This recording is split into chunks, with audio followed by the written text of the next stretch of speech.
और चलिए अब लिए चलते हैं आपको कुरुक्षेत्र, जहां 18वां अंतर्राष्ट्रीय गीता महोत्सव आयोजित किया गया है। कार्यक्रम में मुख्यमंत्री डॉक्टर मोहन यादव पहुंचे हैं, ध्वजा संबोधित दुनिया कर रहे में हैं, सुनिए। लहराएगी। ये पुण्य का क्षण है। ये अप्रतिम काम है जिस कामों की कोई किसी से तुलना नहीं हो सकती। और उसमें चार चांद तब लग जाते हैं जब हमारा अयोध्या धाम माँ सरयू के किनारे भगवान राम मुस्कुरा रहे हैं। इससे ज्यादा भाग्य की बात क्या हो सकती है। हमारा सौभाग्य है। एक इस अवसर पर मैं सभी संत वृंद को प्रणाम करता हूँ। परम पूज्य शंकराचार्य ज्ञानानंद तीर्थ जी महाराज आपको प्रणाम करता हूँ। और संयोग ऐसा है कि परम पूज्य ज्ञानानंद जी महाराज के आशीर्वाद से ये पूरा आयोजन हो रहा है। आपको भी प्रणाम करता हूँ। और महाराज जी परम पूज्य परमानंद जी महाराज ने बहुत अच्छा प्रस्ताव रखा है। काल के प्रवाह में ऐसी कुछ घटनाएं जो घट रही है तो हमारे लिए ये बहुत कष्टप्रद भी है।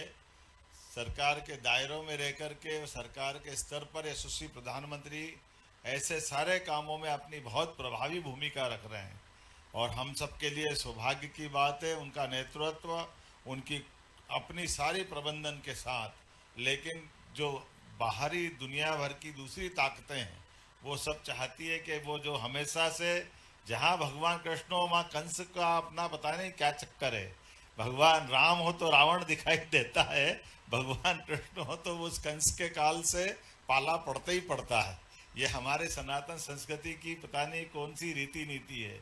मैं उम्मीद करता हूँ कि हर हाल में भगवान राम की भी जीत हुई है, भगवान कृष्ण की जीत हुई है, हमारी संस्कृति की सनातन संस्कृति की भी जीत होगी निश्चित रूप से। आज नहीं तो कल ये सब अनुकूलता के अपने आप अवसर निकलेंगे और हमारी ध्वजा का सूर्य अपने पूरी ऊर्जा उष्मा के साथ दुनिया को जो गीता के प्रकाश के माध्यम से प्रकाशवान करने के लिए लालायित है, निश्चित रूप से दुनिया उससे लाभान्वित होगी। इस बात का आश्वासन परमात्मा ने हमको अपने मुखारविंद से पवित्र गीता में दिया है। मैं आज के इस अवसर पर सभी को प्रणाम करता हूँ। थोड़ा समय की कमी है, मैं गीता पे तो नहीं बोलना चाहूँगा, लेकिन हमारी सरकार ने यशस्वी प्रधानमंत्री के आह्वान पर जब दोबारा हमारी सरकार बनी 2023 में, तो सरकार बनने के समय से हमने कुछ निर्णय किए। वो निर्णय की जरूर मैं आपके सामने कुछ चर्चा करना चाहूँगा और आपसे मार्गदर्शन भी मिलेगा।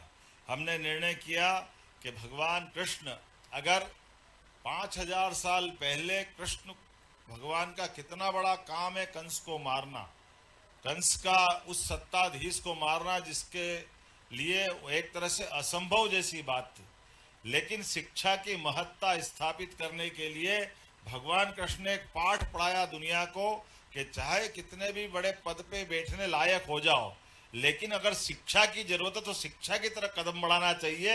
यह हमारा सौभाग्य। भगवान कंस को मारने के लिए, शिक्षा ग्रहण करने के लिए उज्जैन की धरती पे आए, आचार्य सांदीपनि की उस आश्रम को गौरवान्वित किया। और हमारे लिए और आनंद की बात है, किसी भी शिष्य की पहचान अगर होती है तो शिष्य की पहचान उसके गुरु से होती है और गुरु से होती है अर्थात उसकी शिक्षा से होती है। हमारा सौभाग्य है ये पवित्र गीता आचार्य सांदीपनि को हमारे सामने उत्पन्न करती है कि हमारी गुरुकुल परंपरा कितनी पवित्र है, हमारी शिक्षा की व्यवस्था कितनी उन्नत है। एक ऐसे कोलाहल भरे भीषणतम युद्ध में जहां लोगों के उस शंखों के नाद से, वाद्य यंत्रों के हुंकार भरने से जिस प्रकार से धरती कंपायमान हो रही है, ऐसी कंपायमान होने वाली धरती पर भी शिक्षा याद रहे। ये वो सांस्कृतिक रूप से शिक्षा का गौरव का क्षण था जब पवित्र गीता उनके मुख से अवतरित होती है और वो एक एक करके अपने 18 अध्याय में जिस प्रकार से अपनी बात करते हैं वो सारी शंकाओं को निर्मूल करते हैं। मैं दोबारा उस पर नहीं दोहराना चाहूंगा, लेकिन हमने कहा कि जब भगवान का वो इतना विराट व्यक्तित्व है और इतना पवित्र ग्रंथ है जिसको दुनिया अपने अलग प्रकार से जितने प्रकार से पवित्र गीता के बारे में महाराज जी ने बहुत सुंदर संग्रहालय बनवाया, मैं देख के आया हूँ। आइंस्टीन से लगा करके सारी हस्तियों ने पवित्र गीता के माध्यम से, क्रांतिकारी से लगा करके बाल गंगाधर तिलक तक सबने जिस प्रकार से पवित्र गीता के कर्मवाद के आधार पर हमारे लिए जो चेतना जगाई है, हमने कहा हमारे पाठ्यक्रम का हिस्सा बनना चाहिए तो हमारी 2020 की शिक्षा नीति के आधार पर जो यशस्वी प्रधानमंत्री का पुनः वंदन करता हूं, अभिनंदन करता हूं, जिनने हमको मौका दिया।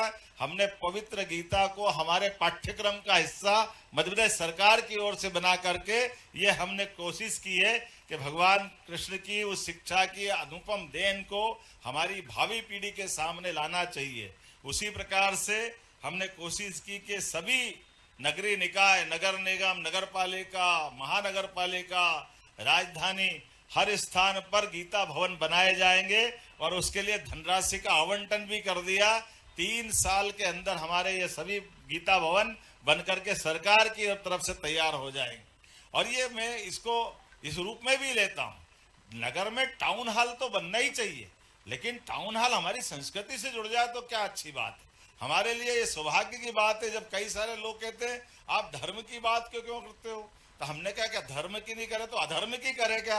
हमको समझ में नहीं आया अधर्म की बात क्यों करवा रहे हो, हमको धर्म की बात करने में क्या संकोच है। परम पूज्य चंपत राय जी मौजूद है, मैं आपको भी प्रणाम करता हूँ भाई साहब। हमारे बीच में माफी चाहता हूँ, हमारे सुरेश के चौहान जी भी बैठे हैं, वो अपने सुदर्शन चैनल के माध्यम से धर्म ध्वजा लहरा रहे हैं। लेकिन मुझे कुछ और बात बताना है। हमने कहा कि भगवान कृष्ण ने मथुरा से कदम बढ़ाए, उज्जैन आए, बीच में राजस्थान के मुख्यमंत्री से भी बात हुई। हमने श्री कृष्ण पाथेय करके एक योजना हमने अपनी सरकार में बनाई है कि भगवान कृष्ण ने जहां जहां लीलाएं की है ऐसे प्रत्येक स्थान को मध्य प्रदेश सरकार की ओर से हम तीर्थ बनाने जा रहे हैं, जिसके आधार पर सभी स्थानों को हम इसमें तीर्थ के रूप में जोड़ेंगे।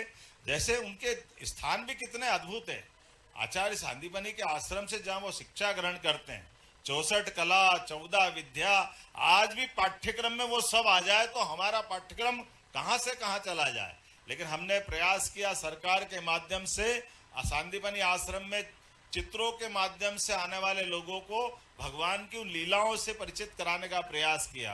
कृष्णायन करके एक संग्रहालय हमने भी बनवाया महाराज जी, जिसमें भगवान कृष्ण की उन सारी बातों को समाहित करने का प्रयास किया है। दूसरा हमने कहा कि जन्माष्टमी का जब पर्व आया तो जन्माष्टमी हमने कहा छुट्टी क्यों होना चाहिए, छुट्टी तो होना ही चाहिए, लेकिन स्कूल कॉलेज के ताले खुलवा करके भगवान कृष्ण की लीलाएं एक विद्वान व्यक्तित्व का लाभ बुला करके हमने उस पर भी सबको जागृति का प्रयास प्रारंभ किया। इस बार जन्माष्टमी बहुत धूमधाम से मनाई गई है पूरे मध्य प्रदेश सरकार की ओर से। हमने कहा भगवान कृष्ण के जीवन के विविध पक्ष, जैसे मैंने शिक्षा का बताया, ऐसे कई पक्ष सबके बीच में आना चाहिए।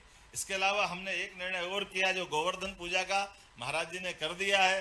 अब तो ये गोवर्धन हमारे बीच में भगवान ने गोवर्धन पूजा के माध्यम से इस प्रकृति प्रेम का एक अपना विलक्षण मार्ग बताया है। इंद्र के केवल चाहने से वर्षा नहीं होती, इंद्र के चाहने से इंद्र अपनी मन में भाव कुछ भी बनाए, लेकिन इस पर्वत, नदी, पहाड़ के साथ हमारी वनस्पतियां नहीं हो, वन संपदा नहीं हो तो कहां वर्षा हो सकती। इस यथार्थ को भगवान ने कृष्ण ने सबके बीच स्थापित किया। तो हमने कहा कि ऐसी प्रकृति की लीलाओं में गौमाता का भी स्थान है और वन संपदा का भी स्थान है। इसलिए पूरे प्रदेश के अंदर गोवर्धन पूजा का आयोजन किया और मुझे इस बात की प्रसन्नता है कि हमारे साथ साथ हमारे विरोधी दल के लोग भी शामिल हुए और गोवर्धन पूजा का आनंद लिया है। हमने कहा गोवर्धन पूजा तो सच्चे अर्थों में दीपावली यही मनना चाहिए। हमने अपने प्रदेश की सभी गौशाला और ये जितने कांजी हाउस, पिंजरा पोल, ये शब्द का विलोपन कर दिया।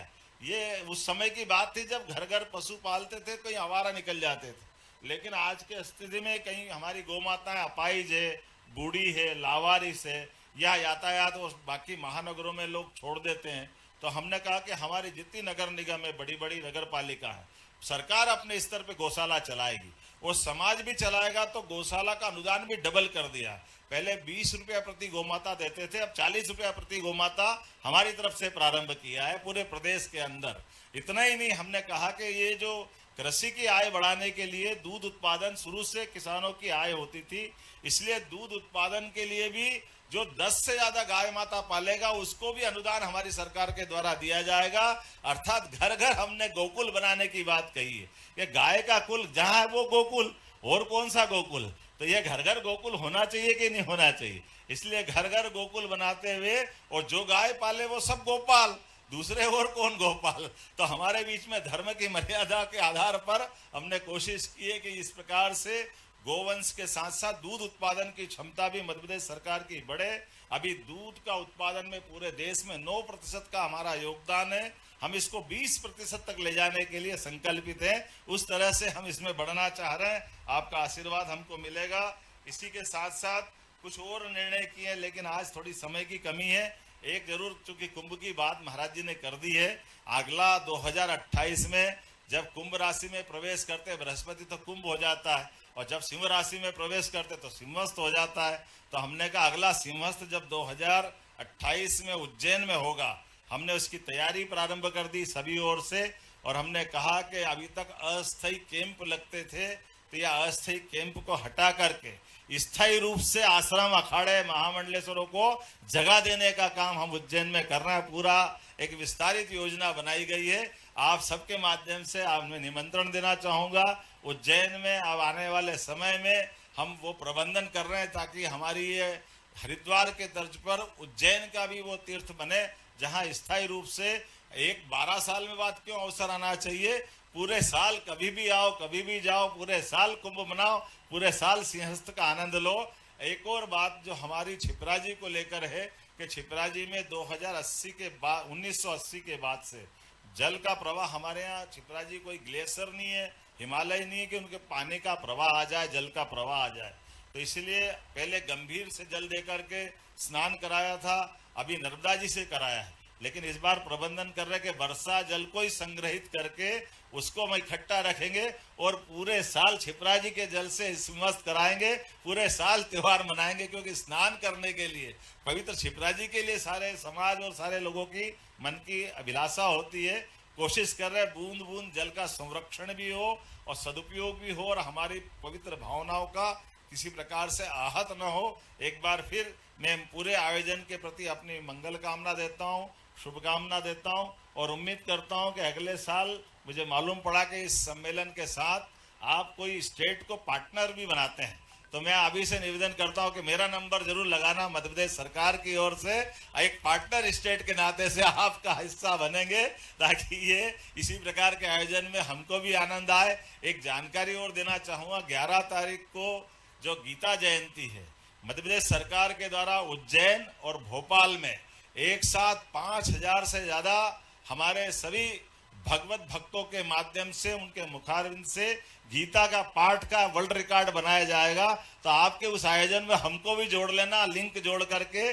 जब वर्ल्ड रिकॉर्ड बनेगा तो हम सब मिलकर के हम भगवत गीता का पाठ करते दिखाई देंगे। पुनः आप सबका वंदन, अभिनंदन, आपको प्रणाम करता हूं और अनुमति चाहता हूं, चूंकि मुझे शाम को संसदीय दल की बैठक में शामिल होना है। एक बार आपका आशीर्वाद बना रहेगा। सभी संत वृंद का, सभी सज्जनों का, सभी मंचस्थ अतिथियों का बहुत बहुत प्रणाम। बोले गोपाल कृष्ण भगवान की। हाँ मोहन जी, एक मिनट।